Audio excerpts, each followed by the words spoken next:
Hello, my dear viewers. Myself Anwar Hussain Barbiya, and I welcome you to my channel AHB Physics. So today it is lecture number 8.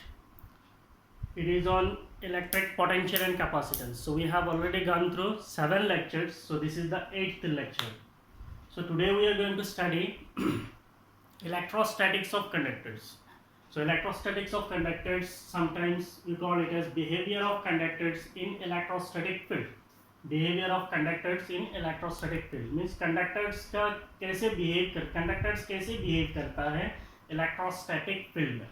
तो आप एक चीज़ हमेशा याद रखना है, यहाँ पे हम लोग क्या पढ़ रहे हैं, इलेक्ट्रोस्टैटिक का मतलब क्या है, चार्जेस एट रेस्ट। तो किसी भी हालत पे चार्ज जो है मूव नहीं कर सकता है।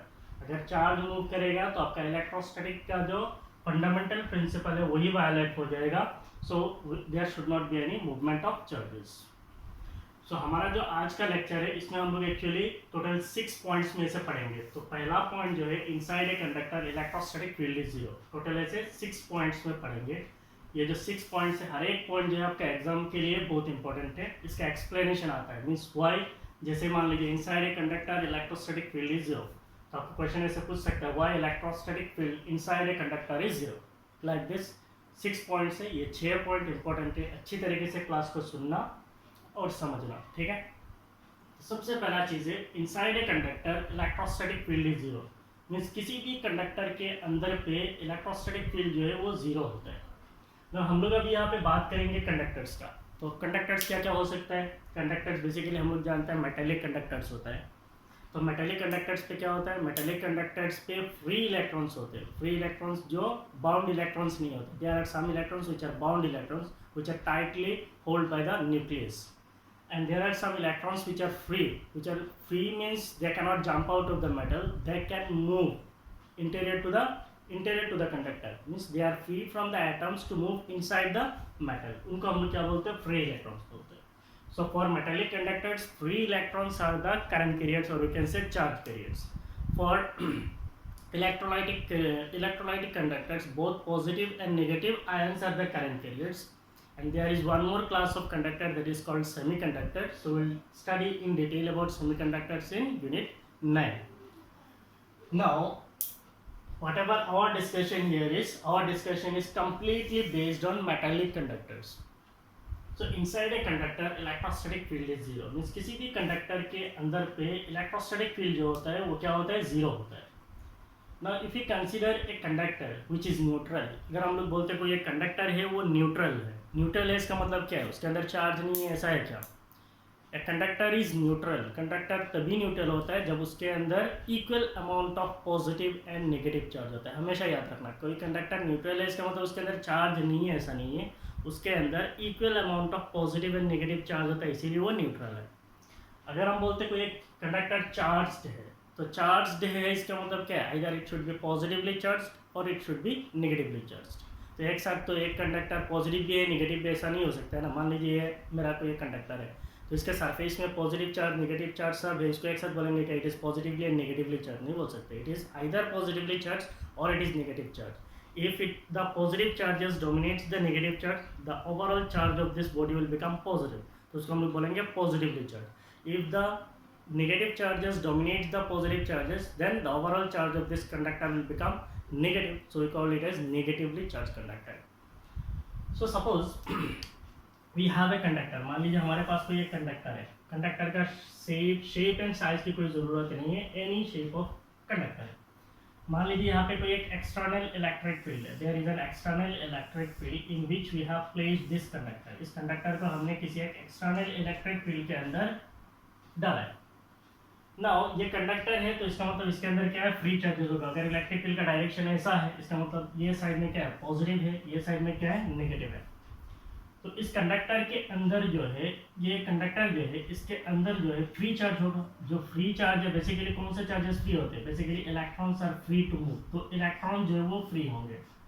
तो जिस साइड में पॉजिटिव एंड है, तो जिस साइड में पॉजिटिव है वो एंड में क्या हो जाएगा, सारे नेगेटिव चार्ज मूव हो जाएगा। और जिस एंड में नेगेटिव है उस एंड में क्या हो जाएगा, सारे पॉजिटिव चार्जेस मूव कर जाएंगे। So all the positive charges will move towards the negative and all the negative charges will move towards the positive end of the electric field. So we can say that the charges will move against the direction of electric field. ये क्या है, एक electric field है, इसके उल्टा move किया। तो हमने जो इलेक्ट्रिक फील्ड अप्लाई किया उसको हम क्या बोल सकते हैं, एक्सटर्नल इलेक्ट्रिक फील्ड। एंड ये जो कंडक्टर है ये साइड में क्या हो गया, पॉजिटिव चार्ज आ गया, ये साइड में क्या आ गया, नेगेटिव चार्ज आ गया, जिसकी वजह से कंडक्टर के अंदर पे एक इलेक्ट्रिक फील्ड बनता है, और अंदर पे जो इलेक्ट्रिक फील्ड बनता है उसको हम क्या बोल सकते हैं, induced electric field. Induced electric field. तो आप देखिए हमारा जो एक्सटर्नल इलेक्ट्रिक फील्ड है, एक्सटर्नल इलेक्ट्रिक फील्ड का डायरेक्शन किधर है, एक्सटर्नल इलेक्ट्रिक फील्ड का डायरेक्शन इधर है। और जो इंड्यूस्ड इलेक्ट्रिक फील्ड है, इंड्यूस्ड इलेक्ट्रिक फील्ड का डायरेक्शन किधर है, इंड्यूस्ड इलेक्ट्रिक फील्ड का डायरेक्शन इधर है। तो ये एक्सटर्नल इलेक्ट्रिक फील्ड और इंड्यूस्ड इलेक्ट्रिक फील्ड एक दूसरे को क्या करेगा, कैंसिल करेगा, जिसकी वजह से अगर हम लोग कंडक्टर के अंदर नेट इलेक्ट्रिक फील्ड बोलेंगे, then what will be the net electric field. The net electric field is the external electric field plus the internal electric field. So factorially क्या होता है, इलेक्ट्रिक फील्ड ऐड होता है। Now अगर external electric field और internal electric field का magnitude equal होता है, कंडीशन ये है, if the magnitude of external electric field, जो हमारा एक्सटर्नल इलेक्ट्रिक फील्ड है और जो हमारा इंड्यूस्ड इलेक्ट्रिक फील्ड है, इनका अगर मैग्नीट्यूड इक्वल होगा तब क्या होगा, the net electric field will become, net electric field will become zero. जो नेट इलेक्ट्रिक फील्ड होगा वो कितना हो जाएगा, जीरो हो जाएगा। कहानी समझ में आया कि नहीं है। अगर हमारे पास कोई भी कंडक्टर होता है, वो न्यूट्रल भी हो सकता है, चार्ज भी हो सकता है, इसको अगर हम लोग किसी एक एक्सटर्नल इलेक्ट्रिक फील्ड में रखेंगे तो उसके अंदर जो फ्री चार्जेस है, basically free charges are electrons which will move against the direction of electric field. Electric field का डायरेक्शन किधर है, इधर है, तो इसके अंदर जो इलेक्ट्रॉन्स किधर मूव करेगा, इधर। So the electrons will move against the direction of electric field, जिसकी वजह से कंडक्टर के अंदर पे एक इलेक्ट्रिक फील्ड बनता है, उसको हम लोग बोलते हैं इंड्यूस्ड इलेक्ट्रिक फील्ड। जो इंड्यूस्ड इलेक्ट्रिक फील्ड होता है वो एक्सटर्नल इलेक्ट्रिक फील्ड के ऑपोजिट डायरेक्शन में होता है। इफ एक्सटर्नल इलेक्ट्रिक फील्ड का मैग्नीट्यूड इंड्यूस्ड इलेक्ट्रिक फील्ड के मैग्नीट्यूड के बराबर होगा तो कंडक्टर के अंदर पे नेट इलेक्ट्रिक फील्ड कितना होगा, जीरो होगा। कहानी यहाँ पे खत्म नहीं है। Now if internal electric field, मान लीजिए आपका जो अंदर का इलेक्ट्रिक फील्ड है ये अगर मान लीजिए कम है, एक्सटर्नल इलेक्ट्रिक फील्ड से कम है, तब क्या होगा, तो अंदर पे क्या होगा, कुछ नेट फील्ड होगा। नेट इलेक्ट्रिक फील्ड जब भी आएगा इसका मतलब अंदर पे जो चार्ज है उनके ऊपर क्या लगेगा, उनके ऊपर फोर्स लगेगा। फील्ड है इसका मतलब फोर्स लगेगा। तो इसका मतलब इलेक्ट्रोस्टैटिक में क्या है, charges must be at rest. तो अगर अंदर पे फील्ड होगा तो फोर्स लगेगा, तो फोर्स लगेगा तो क्या होगा, चार्ज मूव करेगा। तो चार्ज हमारा मूव नहीं करना है, चार्ज रेस्ट पे रहना है। तो इसका मतलब क्या होना चाहिए, अंदर पे जो इंड्यूस्ड इलेक्ट्रिक फील्ड होगा वो क्या होना चाहिए, एक्सटर्नल इलेक्ट्रिक फील्ड के बराबर होना चाहिए, जिसकी वजह से एक फील्ड दूसरा फील्ड को कैंसिल करना चाहिए, और कैंसिल करेगा तो ही नेट फील्ड जीरो होगा, और अगर नेट फील्ड जीरो होगा तो ही चार्ज मूव नहीं करेगा। सो हमारा इलेक्ट्रोस्टैटिक प्रिंसिपल जो है वो फॉलो करेगा। कहानी समझ में आया ना। इसको आपको एग्जाम में कैसे लिखना है तो ये सब चीज़ तो आप एक्सप्लेनेशन में लिख सकते हैं। First we have to consider a conductor, consider a conductor neutral और चार्ज्ड। तो हमें सबसे पहले एक कंडक्टर लेना है, वो न्यूट्रल भी हो सकता है या फिर चार्ज्ड भी हो सकता है।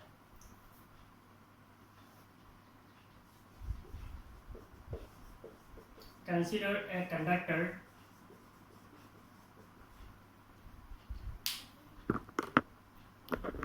फिर कंसीडर ए कंडक्टर नहीं चाहिए।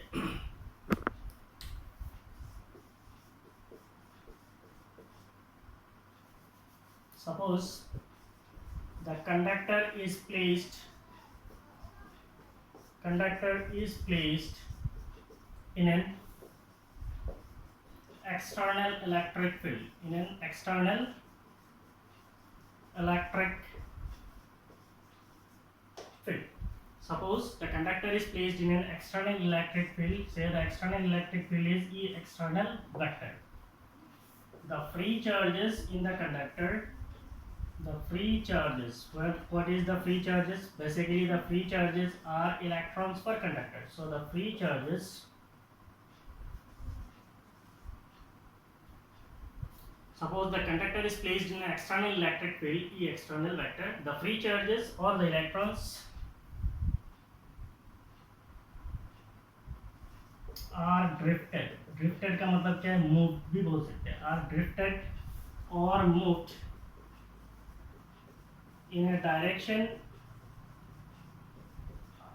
opposite to the external field, in a direction opposite to the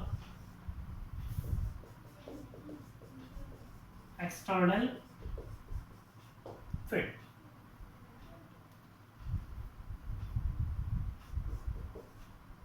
An induced electric field is created.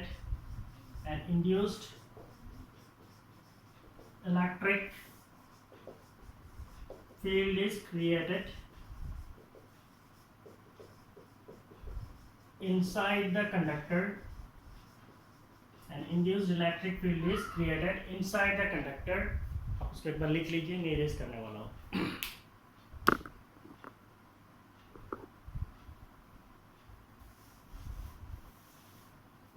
An induced electric field is created inside the conductor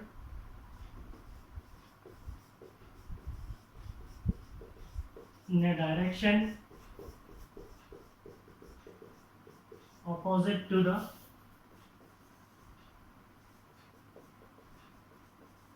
external field.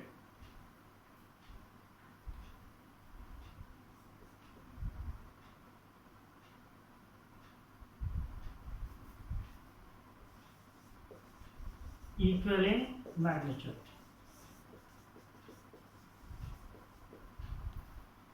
If the net field inside the conductor is not zero, if the net field inside the conductor is not zero,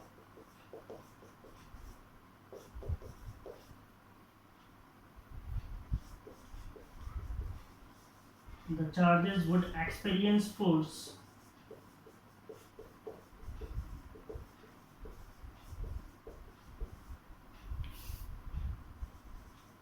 and thus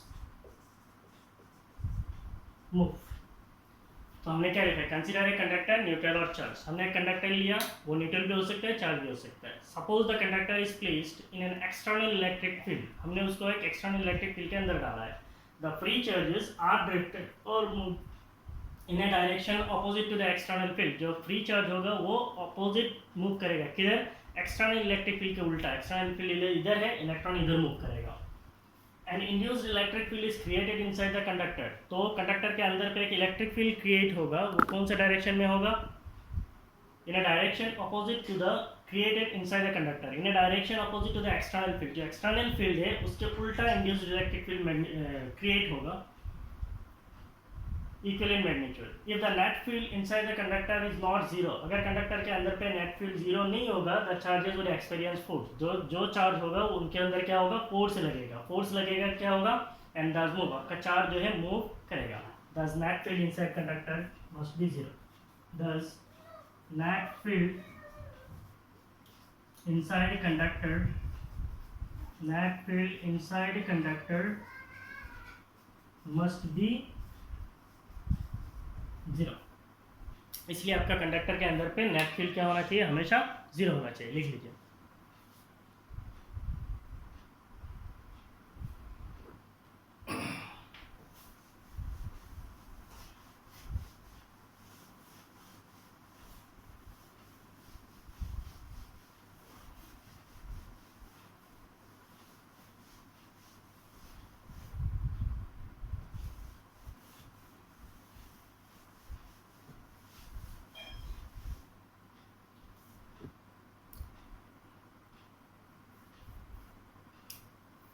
Second point is, at the surface of a charged conductor,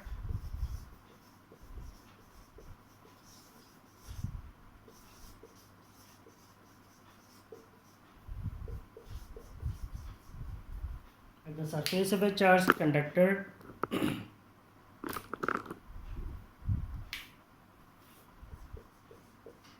electrostatic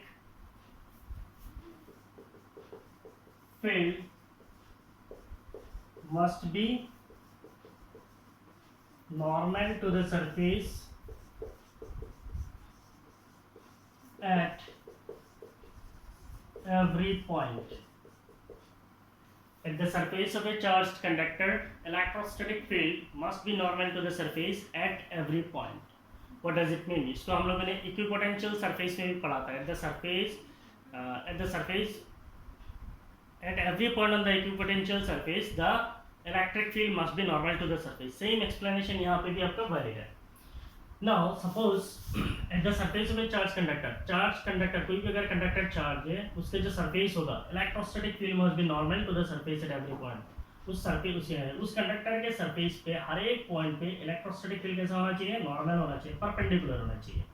now if we assume there is a conductor, मान लीजिए कोई भी एक conductor है, this is a conductor. The conductor can be of any shape. So whenever there is a conductor, if this conductor is given some charge, मान लीजिए इस conductor को अगर हम लोग चार्ज देते हैं, these charges are uniformly distributed all over the surface of this conductor. Conductor के सरफेस में चार्जेस जो है यूनिफॉर्मली डिस्ट्रीब्यूटेड है. ठीक है. नाउ बेसिकली क्या होना चाहिए था? Electric field must be normal to the surface at every point. Electric field हमेशा कैसा होना चाहिए? इलेक्ट्रिक फील्ड हमेशा जो है परपेंडिकुलर होना चाहिए. Eight every point electric field vector must be perpendicular.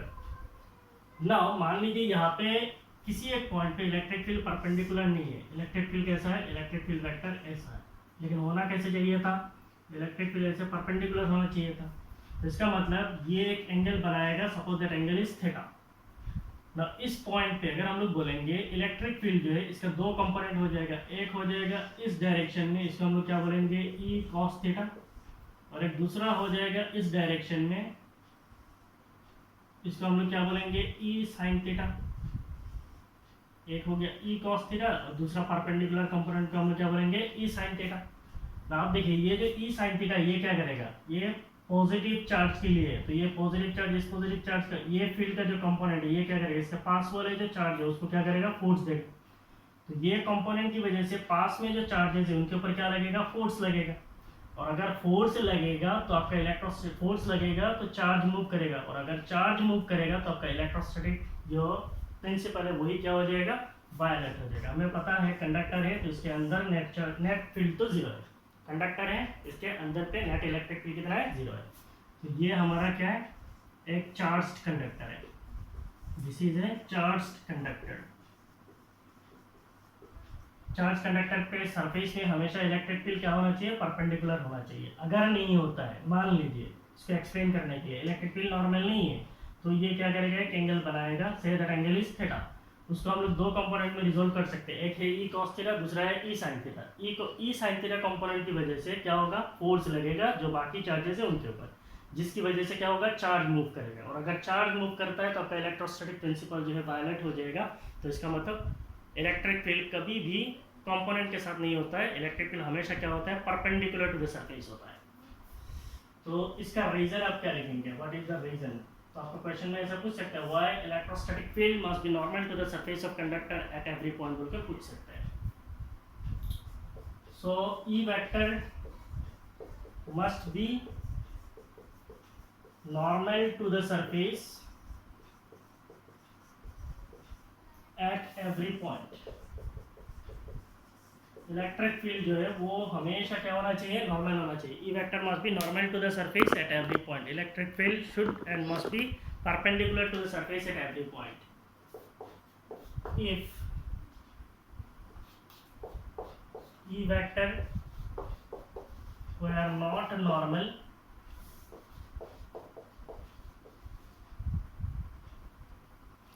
if E vector were not normal,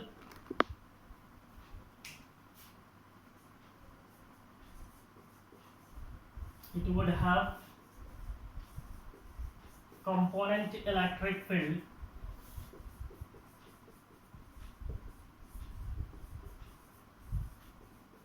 along the surface.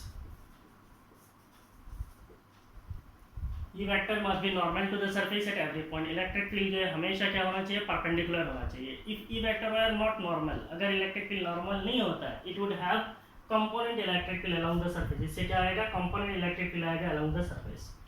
Due to the component electric field,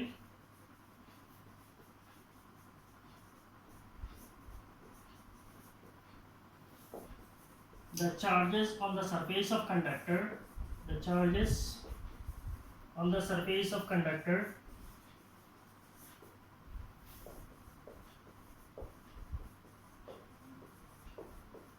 would experience force and thus move due to the component electric field. Component electric field जैसे वहाँ पे बताया E sin theta. The charges on the surface of conductor would experience force. Conductor के surface पे जो charge होगा उनके ऊपर क्या लगेगा, फोर्स लगेगा एंड thus move, जिसकी वजह से क्या करेगा, मूव करेगा. Thus electric field at the surface of conductor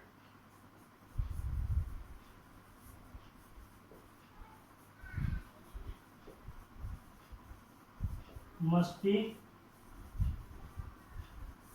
always normal to it. Thus electric field at the surface of conductor must be always normal to it, जिसकी वजह से इलेक्ट्रिक फील्ड कंडक्टर के सरफेस में हमेशा क्या होना चाहिए, परपेंडिकुलर होना चाहिए और नहीं चाहिए, इतना काफी है. तो कहानी समझ में आया. E vector must be normal to the surface at every point. Electric field हमेशा परपेंडिकुलर होना चाहिए. E vector were not normal, अगर फील्ड नॉर्मल नहीं होता है, it would have component electric field, जिसकी वजह से कंपोनेंट इलेक्ट्रिक फील्ड आएगा around the surface. Due to component electric field the charges on the surface of conductor would experience force. Conductor के जो सरफेस है उसके ऊपर क्या लगेगा, जो चार्ज है उनके ऊपर फोर्स लगेगा. तो फोर्स लगेगा तो मूव करेगा, आपका इलेक्ट्रोस्टैटिक प्रिंसिपल वायलेट हो जाएगा, जिसकी वजह से इलेक्ट्रिक फील्ड हमेशा क्या होना चाहिए, परपेंडिकुलर होना चाहिए. कॉपी कर लीजिए.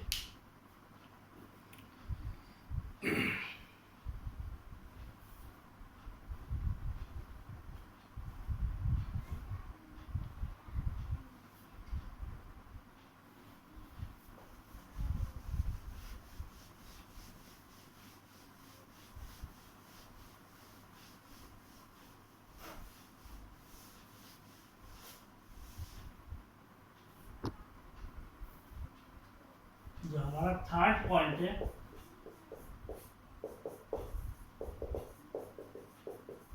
The interior of a conductor can have no excess charge, can have no excess charge at the static situation. Interesting.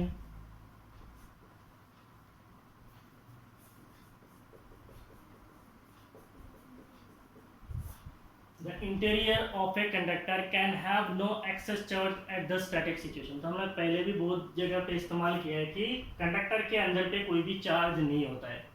So the interior of a conductor, conductor के अंदर पे can have no excess charge, उसके अंदर कभी भी कोई excess charge नहीं हो सकता at the static situation. Static situation it means there is no current. तो इसका मतलब यहाँ पे तो करंट की कोई बात ही नहीं है. इलेक्ट्रोस्टैटिक पढ़ रहे हो तो आपका चार्ज मूव भी नहीं कर सकता, तो करंट कहाँ से आएगा. सो कंडक्टर के अंदर पे चार्ज मीन्स चार्ज कभी भी नहीं होता, चार्ज हमेशा जीरो होता है. तो उसके लिए we are assuming that there is a conductor. मान लीजिए ये कोई एक कंडक्टर है. Suppose the total surface area of this conductor, नीचे इसके सरफेस एरिया मान लीजिए volume. So we are considering a conductor. ये एक कंडक्टर है, it is a charge conductor. So ये एक चार्ज कंडक्टर है.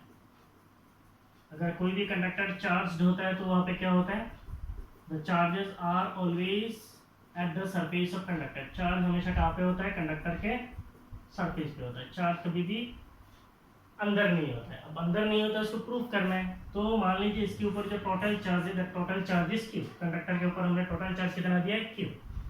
अब इस कंडक्टर के अंदर से हम छोटा सा एक वॉल्यूम कंसीडर करेंगे. मान लीजिए ये एक छोटा सा वॉल्यूम है, this is a small volume inside this charge conductor. Charge conductor के अंदर से हम एक छोटा सा वॉल्यूम निकाल रहे हैं. So this is a small volume inside this charge conductor. ये छोटा सा जो वॉल्यूम है, this small volume is dV. ये छोटा सा वॉल्यूम क्या है, डीवी है. ये कहाँ से लिया हम लोगों ने, चार्ज कंडक्टर के अंदर से लिया. सी हम लोग इसको 2 डायमेंशन में पूरा रिप्रेजेंट कर रहे हैं. आपको इसको एज्यूम करना है 3 डायमेंशन में, क्योंकि मैंने पहले ही बोला है आपको हमेशा विजुअलाइज करना है. तो ये कंडक्टर है, प्लेन में नहीं है, ऐसा एक कंडक्टर है, उसके अंदर से एक छोटा सा वॉल्यूम है, that small volume is dV. Now ये जो है ये हमारा क्या है, ये हमारा चार्ज कंडक्टर है, this is a charge conductor. इस चार्ज कंडक्टर जो है इसका वॉल्यूम कितना है, इसका वॉल्यूम भी है, इसके वॉल्यूम के अंदर से एक छोटा सा वॉल्यूम लिया, दैट वॉल्यूम इज डीवी। वो कहाँ पे है, कंडक्टर के अंदर पे है। तो ये जो स्मॉल डीवी है इसको हम लोग क्या बोल सकते हैं, इसको हम लोग बोल सकते हैं वॉल्यूम एलिमेंट। ये छोटा सा वॉल्यूम है तो इसको हम लोग बोल सकते हैं वॉल्यूम एलिमेंट। छोटा लेंथ का टुकड़ा लेते हैं तो लेंथ एलिमेंट, सरफेस लेते हैं तो सरफेस एलिमेंट, वॉल्यूम का टुकड़ा लिया है तो ये क्या है, volume element. Now will assume A close surface enclosing this volume element. एक क्लोज सरफेस हमने कंसीडर किया है,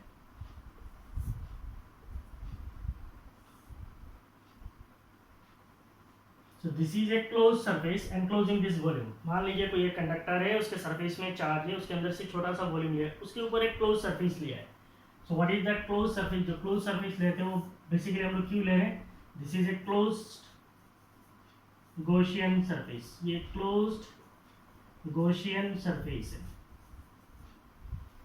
और ये जो क्लोज गॉसियन सरफेस है ये क्या कर रहा है, हमारा वॉल्यूम एलिमेंट को अंदर कर दिया। तो वॉल्यूम एलिमेंट के ऊपर एक क्लोज गॉसियन सरफेस है, जो क्लोज गॉसियन सरफेस है उसका सरफेस कितना है, एस है। क्लोज गॉसियन सरफेस का सरफेस कितना है, एस है। नाउ इस क्लोज्ड गॉसियन सरफेस पे अगर हम लोग किसी एक छोटा सा पॉइंट कंसीडर करते हैं, मान लीजिए एक छोटा सा पॉइंट है, इस छोटा सा पॉइंट पे इसका एरिया वेक्टर कैसे होगा, area vector is d S vector. Area vector is always perpendicular to the surface, तो ये डी एस वेक्टर है।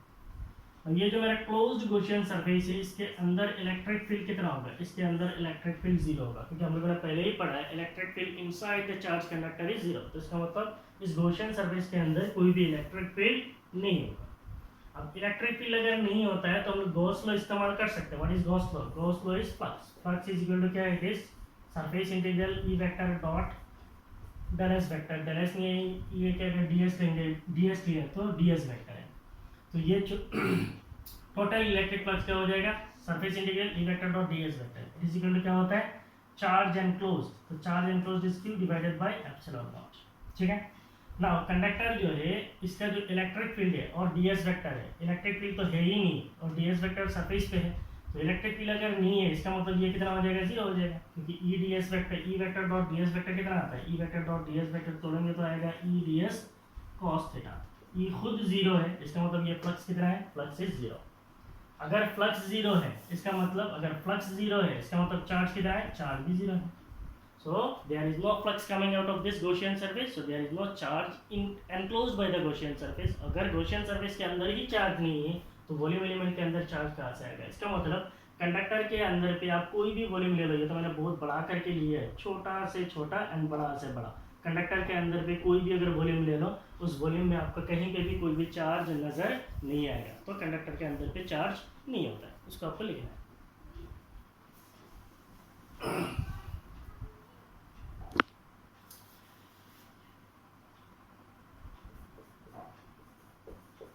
A neutral conductor has equal amount of positive and negative charges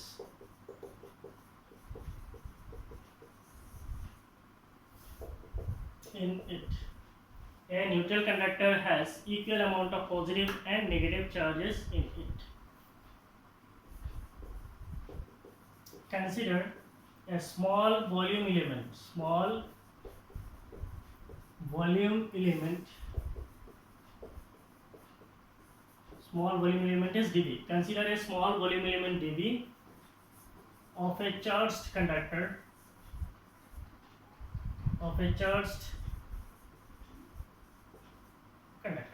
Consider a small volume element dV of a charged conductor. हमने charge conductor के अंदर से एक छोटा सा वॉल्यूम लिया है, वॉल्यूम क्या है, dV है।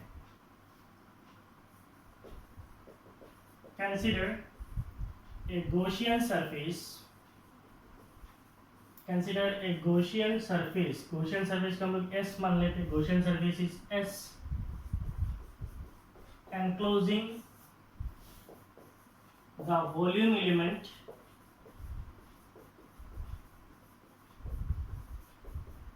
dV. Consider a Gaussian surface S enclosing the volume element dV. the field inside the Gaussian surface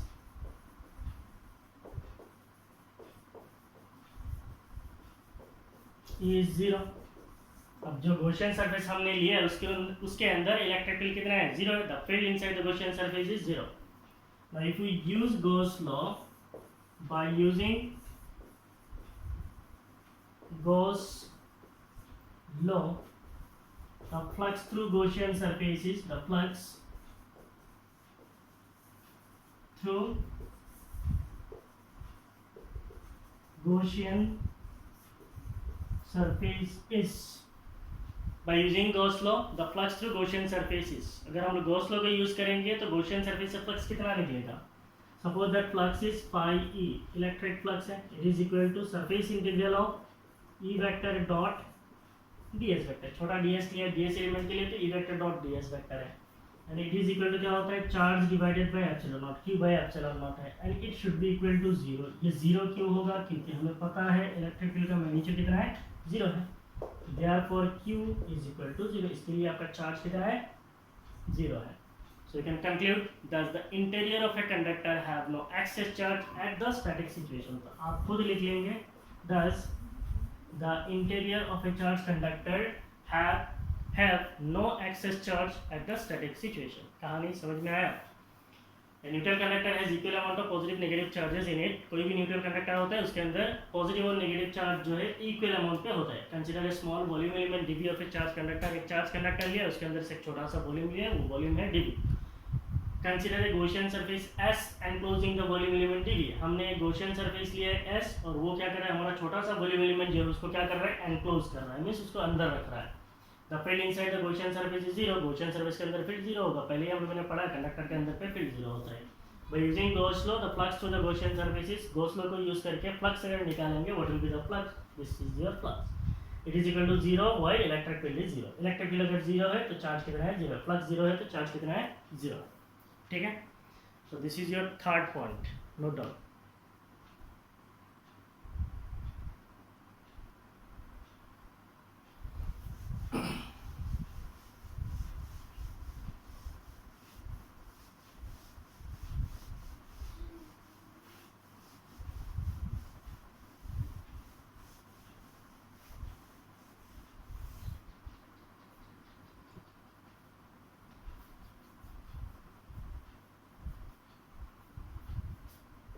So the fourth point is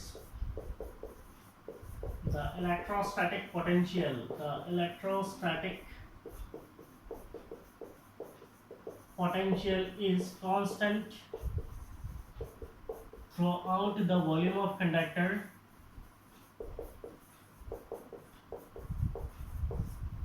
The electrostatic potential is constant throughout the volume of conductor and has the same value on its surface. The electrostatic potential is constant throughout the volume of conductor. Conductor के अंदर पे entire volume पे electrostatic potential जो होता है वो constant होता है. And has the same value on its surface. तो जो अंदर पे होता है वही वैल्यू जो है बाहर पे होता है. मींस कंडक्टर के सरफेस पे हो या अंदर पे हो, इलेक्ट्रोस्टैटिक पोटेंशियल जो वो हमेशा क्या होता है? कांस्टेंट होता है. तो इसको भी, इसका रेफरेंस मैं दे रहा हूँ, इसको भी हम लोगों ने इक्विपोटेंशियल सरफेस में पढ़ा था. कैसे पढ़ा था? मान लीजिए हमारे पास कोई भी एक कंडक्टर है. मान लीजिए दिस इज ए कंडक्टर है. So this conductor we are considering it as a spherical conductor. क्या है? एक स्फेरिकल कंडक्टर है और इसके ऊपर चार्जेस जो है यूनिफॉर्मली डिस्ट्रीब्यूटेड है. The charges are uniformly distributed all over the surface of this conductor. थोड़ा पहले हम लोगों ने पढ़ा है कोई भी अगर चार्ज कंडक्टर होता है इसके अंदर नेट चार्ज 0 होता है. तो जितने भी चार्ज होगा वो कहाँ पे होगा? बाहर पे होगा. अंदर पे कोई भी चार्ज नहीं होता है. अंदर पे अगर कोई भी चार्ज नहीं होगा तो अंदर का इलेक्ट्रिक फील्ड कितना होगा? There is no electric field inside the conductor. Conductor के अंदर पे इलेक्ट्रिक फील्ड भी नहीं होता है. अगर इलेक्ट्रिक फील्ड नहीं होगा, मान लीजिए अगर हम लोग 2 पॉइंट्स कंसीडर करते हैं, एक पॉइंट यहाँ पे है, दूसरा पॉइंट यहाँ पे, एक मान लीजिए ए है, दूसरा पॉइंट बी है. तो what will be the work done in moving a test charge in between these two bodies? Means do in between these 2 points. एक पॉइंट बी है, दूसरा पॉइंट ए है. तो बी से अगर ए पे एक टेस्ट चार्ज को लेके जाते हैं, suppose that test charge is q naught, कौन सा टेस्ट चार्ज को लेके जा रहे हैं, क्यू नॉट। तो इस टेस्ट चार्ज को मूव करने के लिए work done in moving the test charge from B to A should be equal to the difference in potential between A and B, and this work done between point B and A must be equal to 0. Why this work done is 0? Since there is no electric field is 0, because work is done only against electric field. अगर electric field ही नहीं है तो काम कहाँ से होगा, काम नहीं होगा, so work done is 0. इसका मतलब अंदर पे पॉइंट ए और पॉइंट बी जो है इनका जो पोटेंशियल है it is constant, so we can say that potential at point A is equal to potential at B and it is constant. So inside the conductor the potential is constant. इसका मतलब ये तो हमने 2 point लिया, किसी भी 2 point ले लीजिए, इस पूरा एंटायर वॉल्यूम पे मान लीजिए, पूरा ये कंडक्टर का वॉल्यूम के अंदर हर जगह पे पोटेंशियल क्या होगा, कांस्टेंट। तो ये पहला चीज, इसको हम लिख लेते हैं। So what is the reason?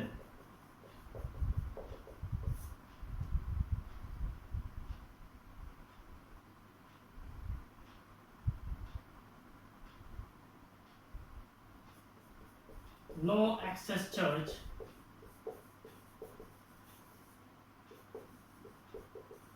resides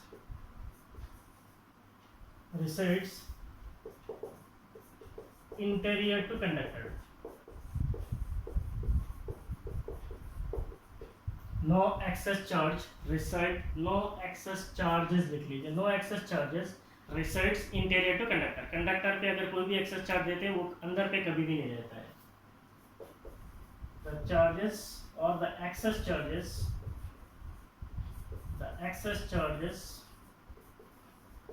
resides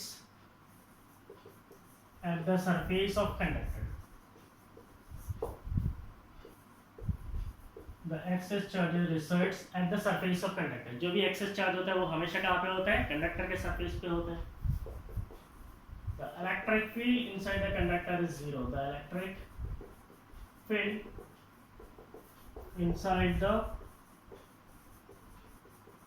conductor is 0. Conductor के अंदर पे कोई भी इलेक्ट्रिक फील्ड नहीं होता है, नेट इलेक्ट्रिक फील्ड कितना होता है, 0 होता है। Thus the work done in moving a test charge,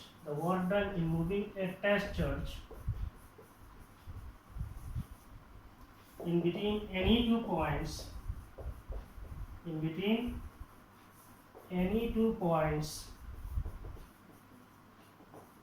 inside the conductor is 0. Thus the work done in moving a test charge in between any 2 points inside the conductor is 0. तो conductor के अंदर पे किसी भी 2 points के बीच में अगर किसी एक टेस्ट चार्ज को मूव कराते हैं तो वर्क डन कितना होता है, work done is 0. Thus the potential at every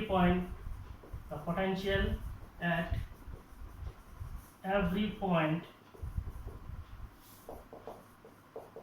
inside the conductor is constant. Thus the potential at every point inside the conductor is constant, जिसकी वजह से कंडक्टर के अंदर पे हर एक पॉइंट पे जो पोटेंशियल होता है वो क्या होता है, कांस्टेंट होता है। ये तो हो गया अंदर का। बाहर में there is no component electric field हमेशा कैसा है, इलेक्ट्रिक फील्ड हमेशा परपेंडिकुलर है। There is no component electric field नहीं हो सकता। अगर कंपोनेंट इलेक्ट्रिक फील्ड होता तो वर्क डन होता, तो इसका मतलब कंपोनेंट इलेक्ट्रिक फील्ड नहीं है तो बाहर में भी कोई वर्क डन नहीं होता है। इसका मतलब बाहर में कंडक्टर का किसी भी पॉइंट पे अगर हम लोग पॉइंट्स कंसीडर करेंगे, हर एक पॉइंट पे क्या होगा, पोटेंशियल कांस्टेंट होगा। तो इसको भी आपको लिखना है।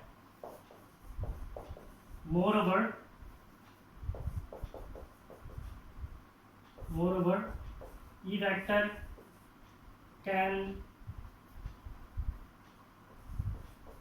have moreover on the surface of conductor बोल के लिखने से सेंटेंस सुधर होगा। moreover at the surface of conductor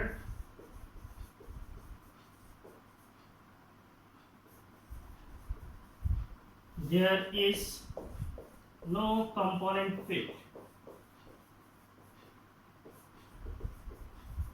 Moreover, at the surface of conductor there is no component field against which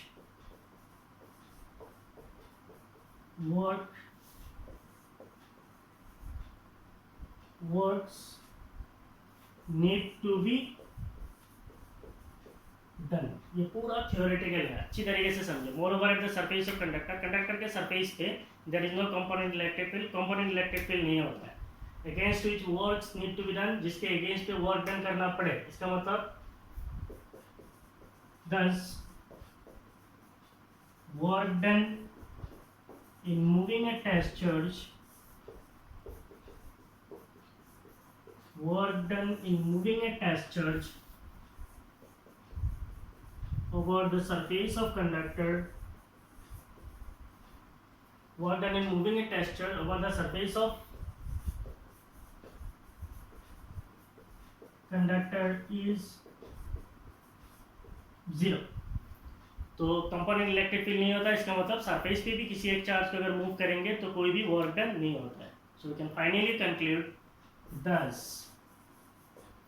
the electrostatic potential is constant throughout the volume of conductor and has the same value on its surface. तो यहाँ पे आप conclude कर लेगा. thus the electrostatic field is constant throughout the volume. पूरा volume के अंदर potential constant होता है और सरफेस पे भी वही वैल्यू होता है. इसका मतलब कंडक्टर पे अंदर हो या फिर बाहर हो, हर पॉइंट पे क्या होता है, पोटेंशियल कांस्टेंट होता है. तो पहले भी आपको मैंने बोला था, अगर मान लीजिए ये कोई स्फीयर है तो आप लोगों ने लिख लिया है. मान लीजिए ये कोई अगर स्फेरिकल कंडक्टर होता तो इसका रेडियस अगर r है तो इसके अंदर पे अगर कंडक्टर मान लीजिए v है और बाहर पे सरफेस पे अगर मान लीजिए v0 है, तो आपका जो v होगा और v0 होगा, इसका मैग्नीट्यूड कितना है 1/4πε0 charge Q divided by the distance that is r. तो अंदर पे भी 1/4πε0 q/r होगा और सरफेस पे भी 1/4πε0 q/r होगा. सो this is your fourth point, note down कर लीजिए.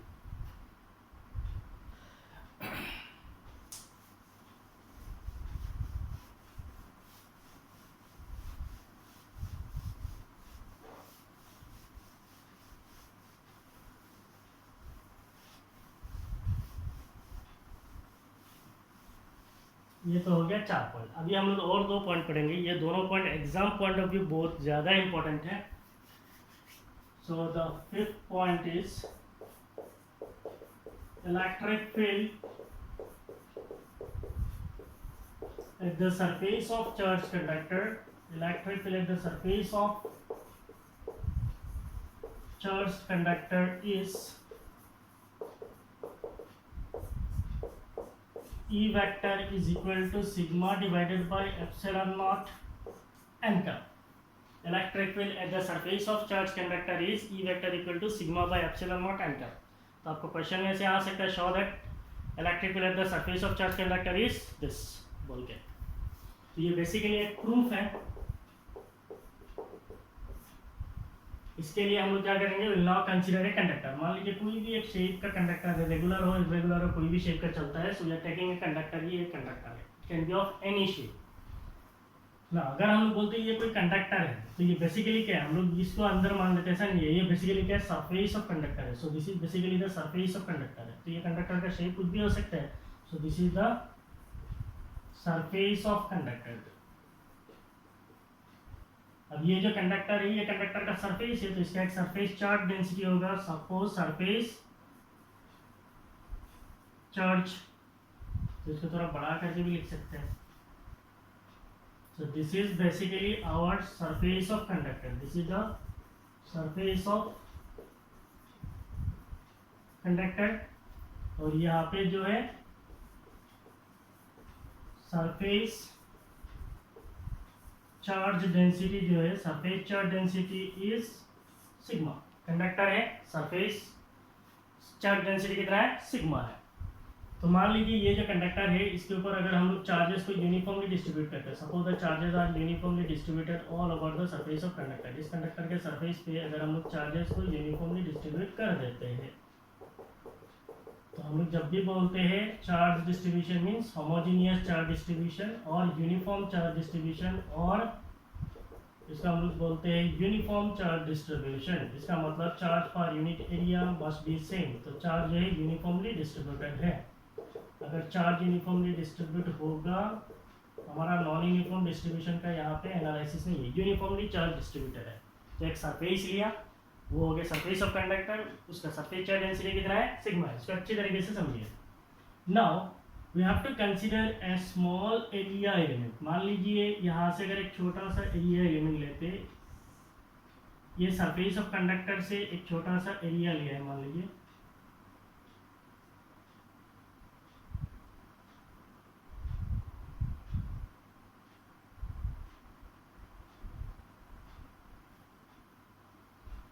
यहाँ पे कंडक्टर का सरफेस में कोई एक पॉइंट है, suppose that point is P.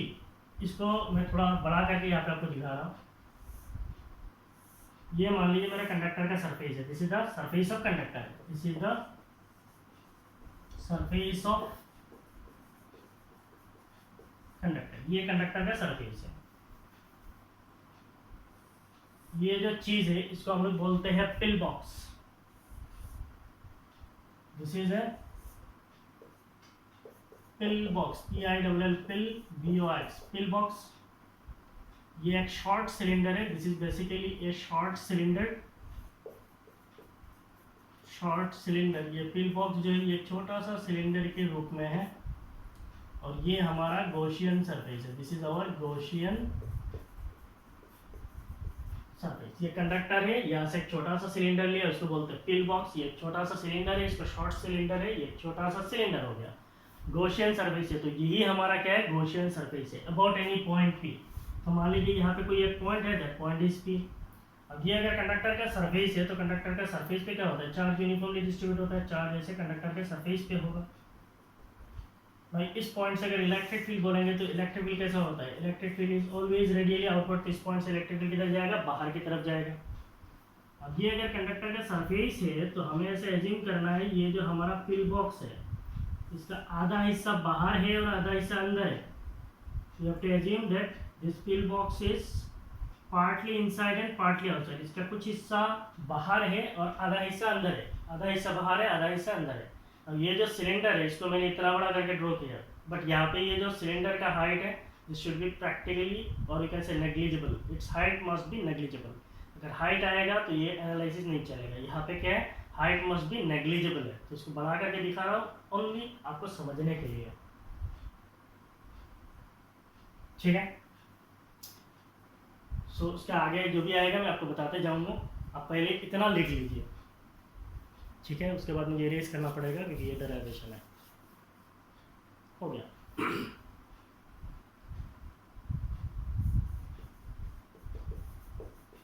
Consider a pill box. We are considering a pill box. What is this pill box? It is a short cylinder. Cylinder as Gaussian surface. Consider a pill box. There is a short cylinder as Gaussian surface about a point P. About a point P. So this is the point P. On the surface of conductor, on the surface of conductor. आपको समझ में आ रहा है ना। मान लीजिए ये कोई सरफेस है, so this is the surface of conductor है। हमारा जो पिल बॉक्स है ये एक सिलेंडर है। तो हमारा जो पिल बॉक्स है वो पिल बॉक्स जो है इस तरह है। इसका कुछ हिस्सा क्या है, कुछ हिस्सा बाहर है और कुछ हिस्सा क्या है, अंदर है। सरफेस ऑफ कंडक्टर है, यहाँ पे चार्जेस रखा हुआ है। ये छोटा सा एक पिल बॉक्स है और ये क्या है, शॉर्ट सिलेंडर है। यही हमारा गॉसियन सरफेस है। इसका कुछ हिस्सा बाहर है, कुछ हिस्सा अंदर है। So consider a pill box, short cylinder as Gaussian surface about a point P on the surface of conductor। हो गया।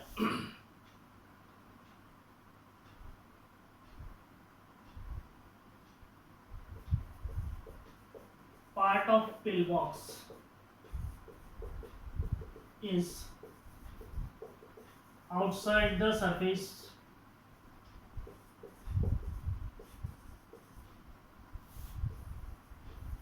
and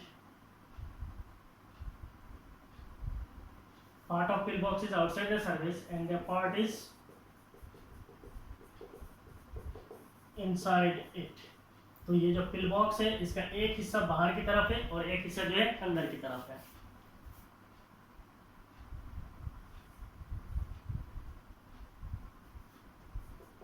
The area enclosed by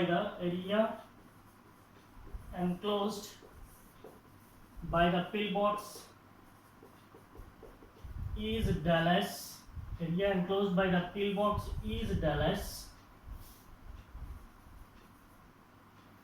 and its height is negligible.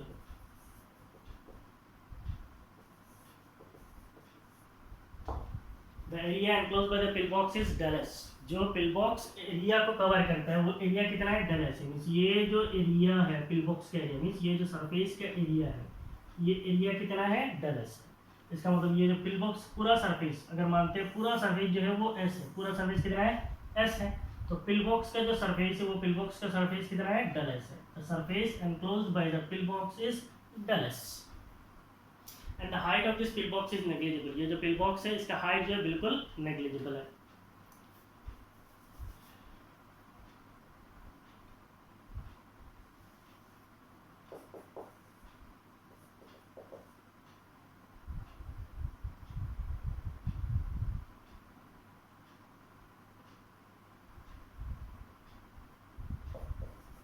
The field inside the conductor is 0.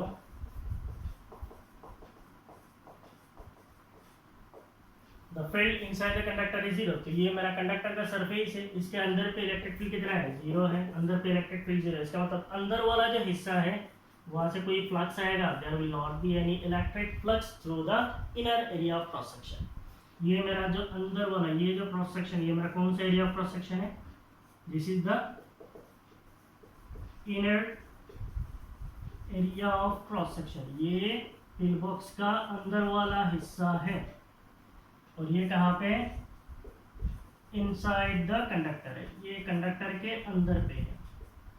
और ये जो है outer area of cross section, ये outer area of cross section है और ये कहाँ पे, कंडक्टर के सरफेस के बाहर है। So the field inside the conductor is 0. Thus, the contribution of flux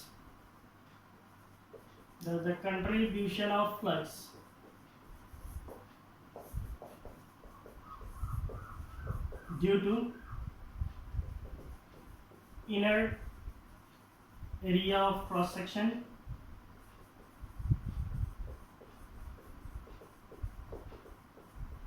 is 0. So the field inside the conductor is 0. तो ये कंडक्टर का सरफेस है, इसके अंदर पे फील्ड कितना है, 0 है। अगर अंदर पे फील्ड 0 है तो फ्लक्स कितना है, 0 है। अगर फ्लक्स 0 है तो उसको हम लिख सकते हैं the field inside the conductor is 0, thus the contribution of flux due to the inner area of cross section is 0. तो ये हमारा गॉसियन सरफेस है, इसका अंदर वाला हिस्से का फ्लक्स कितना है, 0 है। तो इसका मतलब फ्लक्स कहाँ से आएगा, बाहर से ही आएगा। सो लिख लीजिए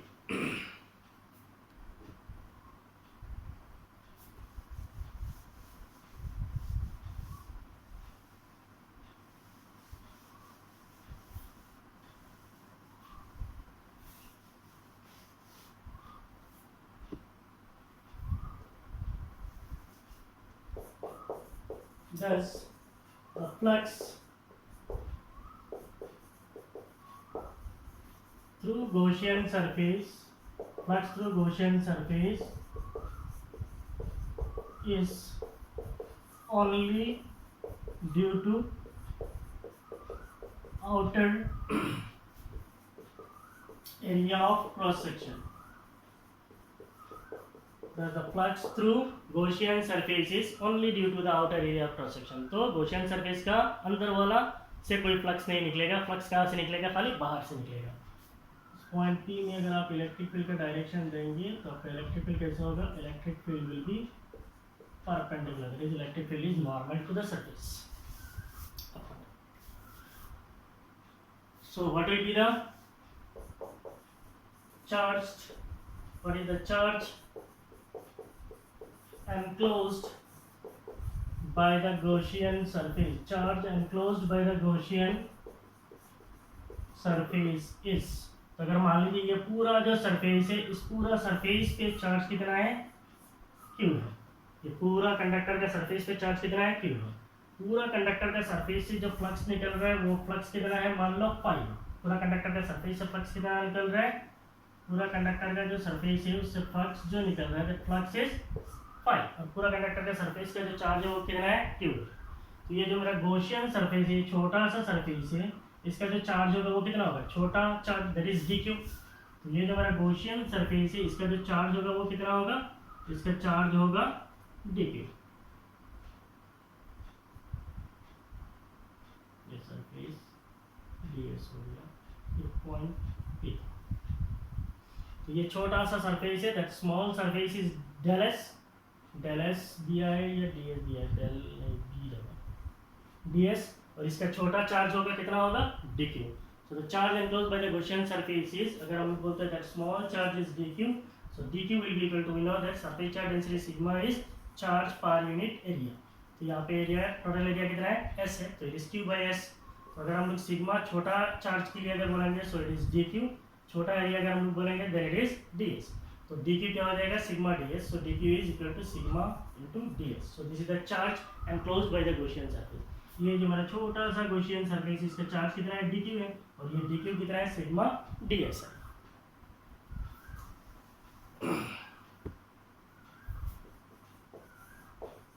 By using Gauss law,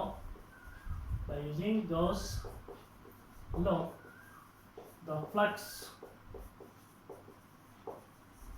through Gaussian surfaces, by using Gauss law, the flux through Gaussian surfaces, what is the flux? Flux is phi. So यहाँ पे हम लोग क्या करेंगे, गॉसियन सरफेस, छोटा सा सरफेस के लिए फ्लक्स निकालेंगे। तो छोटा सरफेस का फ्लक्स कितना होगा, छोटा सरफेस का जो फ्लक्स होगा वो कितना होगा, डी फाई, क्योंकि पूरा सरफेस का कितना है, फाई है। So it is D phi. Flux will be equal to, तो what is flux, E vector dot D S vector. So E vector और डी एस वेक्टर दोनों कैसा है, ये अगर हम लोग ऐसा सरफेस कंसीडर करेंगे, ये पिल बॉक्स का सरफेस है। यहाँ से डी एस वेक्टर बोलेंगे तो कैसा होगा, this will be your D S vector. और आपका इलेक्ट्रिक फील्ड वेक्टर कैसा है, इलेक्ट्रिक फील्ड वेक्टर भी उसी डायरेक्शन पे है कि नहीं, एरिया वेक्टर और electric field vector they are in the same direction. So it is E D S cos zero. E D S cos zero इसका मतलब क्या है, ई डी एस है। तो छोटा ये हमारा पिल बॉक्स का सरफेस के लिए जो फ्लक्स होगा वो कितना है, E D S.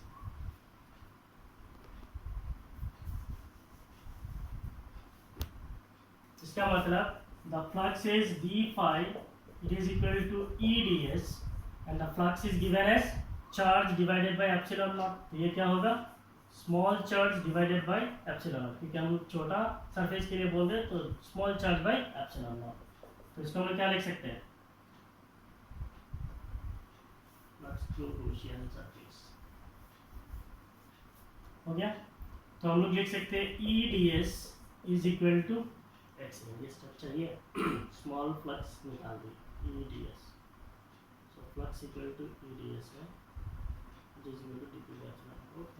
E D S equal to क्या है, D Q by epsilon. D Q already हमें पता है, इट क्या है, sigma D S divided by epsilon naught. इधर डी एस कैंसिल कर दीजिए, what you will get electric field as sigma divided by epsilon naught. So this is the magnitude of electric field at the surface of any charge। किसी भी charge conductor के surface पे जो electric field होता है उसका magnitude होता है सिग्मा बाय एप्सिलॉन नॉट। इसको अगर आप वेक्टोरिकली लिखेंगे तो कैसे लिखेंगे, vectorically electric field E vector can be written as sigma divided by epsilon naught, और इसके साथ एन कैप डाल देंगे। Why it is N cap, क्योंकि इलेक्ट्रिक फील्ड हमेशा नॉर्मल होता है, परपेंडिकुलर होता है, सो इसलिए एन कैप है। एन कैप का मतलब क्या है, नॉर्मल वेक्टर है।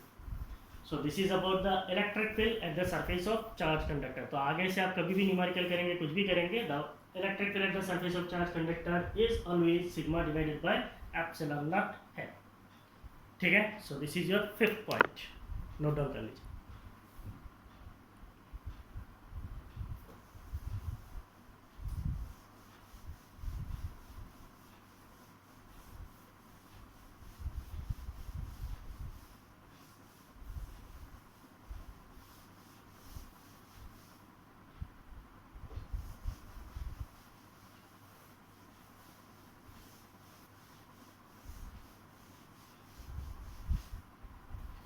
आज हम जो लास्ट टॉपिक पढ़ेंगे वो है 6 point and it is electrostatic shielding.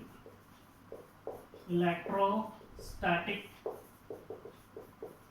Shielding, इस टॉपिक से आपके एग्जाम में बहुत ज़्यादा क्वेश्चन आता है। Define electrostatic shielding, what is electrostatic shielding, या फिर explain the phenomenon of electrostatic shielding, what is the use of electrostatic shielding. तो इसको हम एग्जाम के हिसाब से पहले 2 पॉइंट में पढ़ लेंगे। What is electrostatic shielding? It is the phenomenon. It is the phenomenon. Phenomenon. Phenomenon of protecting. Phenomenon of protecting a certain region. Certain region of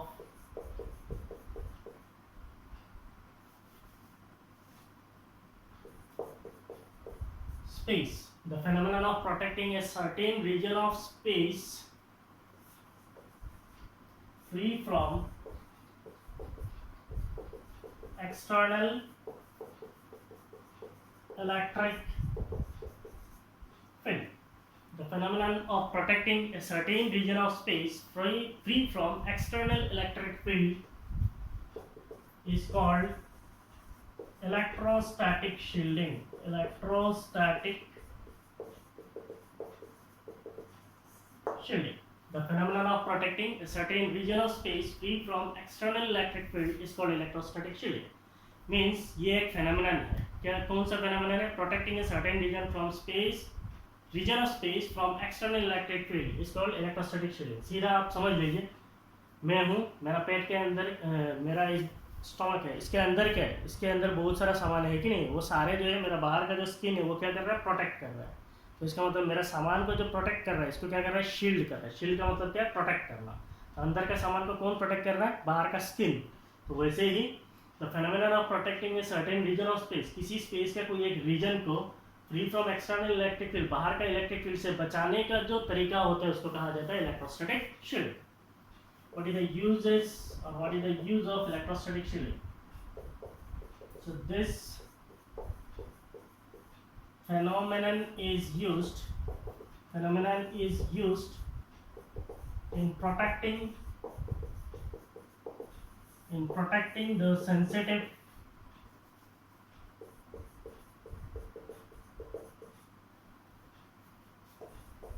equipments from external electric influence. This phenomenon is used in protecting the sensitive equipments. Means कुछ ऐसे sensitive equipments होता है जो बाहर का electric field से खराब हो सकता है, उनको हम क्या कर सकते हैं? इलेक्ट्रोस्टैटिक शील्डिंग करके उनको क्या कर सकते हैं? बाहर का इलेक्ट्रिक फील्ड से बचा सकते हैं। So this is about your electrostatic shielding. ठीक है, तो आप लोग इसको पहले कॉपी कर लीजिए। इसका मतलब ये आपको एकदम सीखना ही है। अब मैं इसका एक्सप्लेनेशन बता रहा हूँ। What is the actual explanation for electrostatic shielding? Any cavity inside the conductor, any cavity inside the conductor remains shielded. SHIELDED, shielded from the external electric field. Any cavity inside the conductor remains shielded from the external electric field. इसका मतलब क्या है? अगर मान लेता हूँ मैं कोई ये कंडक्टर है, इसके अंदर ये एक छोटा सा कैविटी है, तो ये क्या है? कंडक्टर है, पूरा ये कंडक्टर है।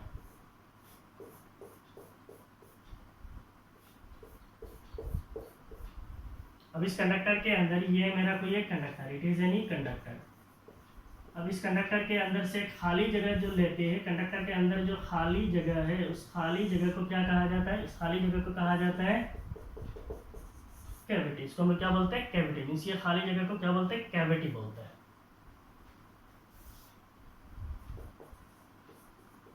The field inside the cavity is zero. Whatever be the charge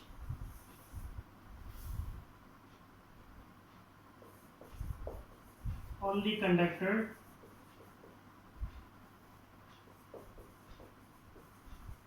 and the field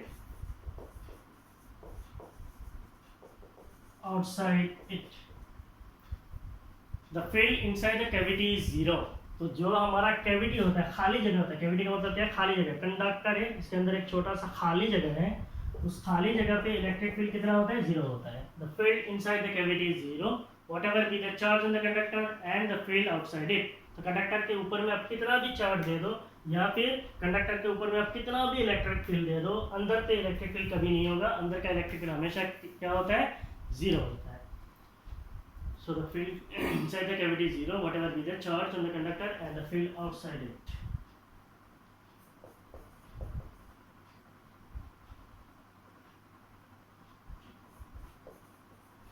This phenomenon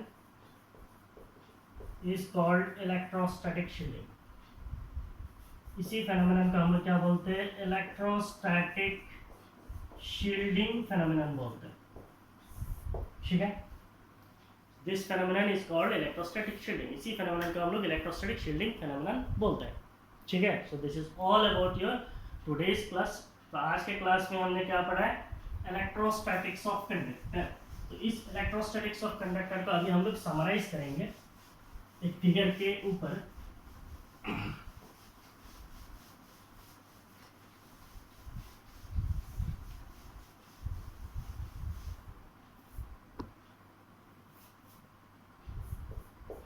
जितने भी आपका प्रॉपर्टीज है या फिर जितने भी आपका इंपॉर्टेंट पॉइंट्स हैं, हम क्या बोलेंगे, इलेक्ट्रोस्टैटिक्स ऑफ कंडक्टर है,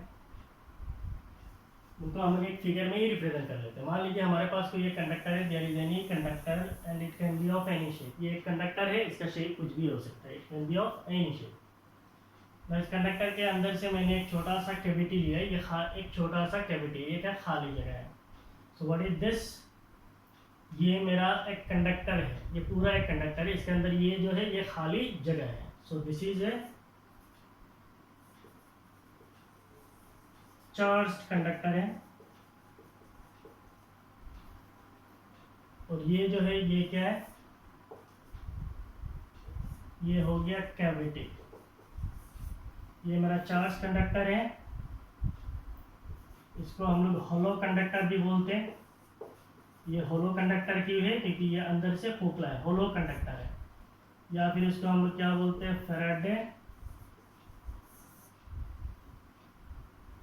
फैराडे केज भी कहा जाता है इसे। कोई एक कंडक्टर है, मान लीजिए मेरा पेट के अंदर से पूरा सामान निकाल दो तो अंदर क्या हो जाएगा, खोखला हो जाएगा। तो उस अंदर जो खोखला जगह है उसको हम क्या बोलेंगे, फैराडे केज बोलेंगे।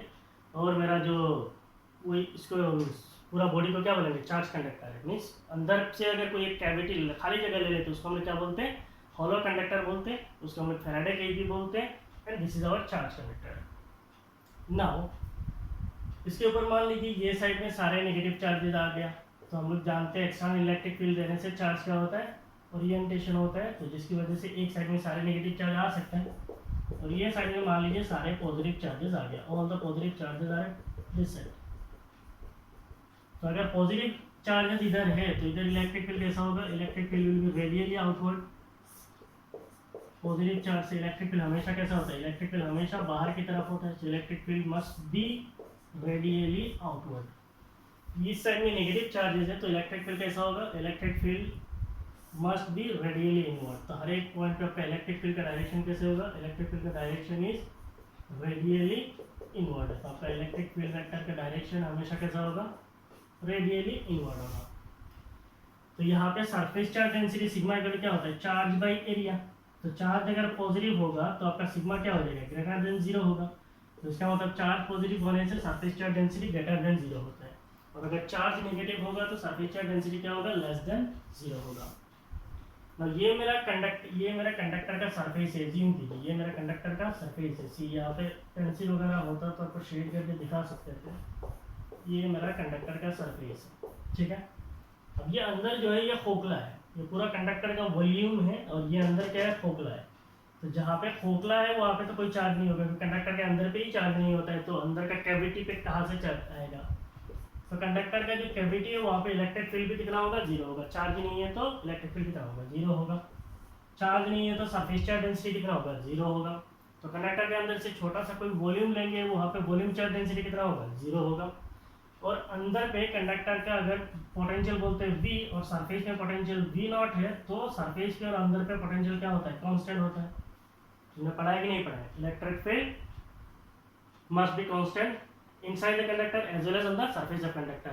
Net charge inside the conductor is 0. Net electric field inside the conductor is 0. Electric field at every point on the surface of conductor. तो कंडक्टर का सरफेस में किसी भी पॉइंट पे अगर आप इलेक्ट्रिक फील्ड निकालेंगे, what will be electric field magnitude, it is sigma by epsilon naught m cap.